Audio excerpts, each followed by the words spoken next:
Hello, today is Thursday, March 13th, 2025.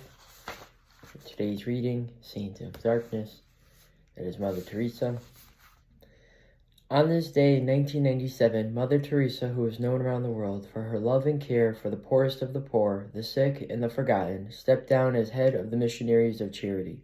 She founded her religious order in Calcutta, India, in 1950 after sensing a call to move into the city slums and serve the marginalized.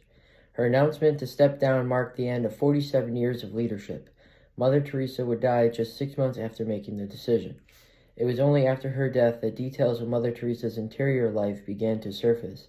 Despite her joyful smile and public witness, she experienced a trial of faith known as the dark night of the soul. During this time, she felt abandoned by God. This inner struggle, which lasted almost 50 years of her life, allowed her to connect in an even deeper way with those she served. She understood the spiritual poverty of feeling unloved and unwanted. In the years after she died, Mother Teresa's writings and reflections sent to her spiritual advisors were published, further detailing her connection to those in darkness. If I ever became a saint, I will surely be of one of darkness. I will continually be absent from heaven to light the light of those in darkness on earth. A Nobel Peace Prize recipient, Saint Teresa of Calcutta, was canonized in 2016.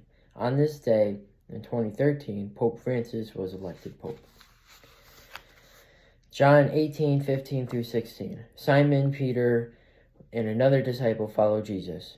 Now the other disciple was known to the highest priest, and he entered the courtyard of the high priest with Jesus, but Peter stood at the gate outside. So the other disciple, the acquaintance of the high priest, went out and spoke to the gatekeeper and brought Peter in. All four Gospels have the disciples leave right after the arrest of Jesus.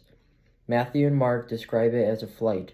Luke doesn't mention any flight, but the disciples are noticeably absent during the rest of his passion narrative. John has Jesus negotiate their release.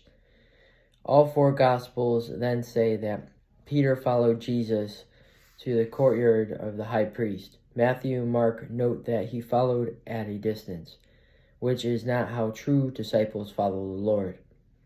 Assuming that Jesus knew Peter was nearby, was this a consolation for him? Hardly. The late scripture scholar Raymond Brown puts it well. In no real sense is Peter coming after Jesus to the high priest's palace a contradiction of Jesus' prediction that the disciples would leave him all alone. Jesus was never more alone, humanly speaking, than when Peter said 3 times that he was not Jesus' disciple.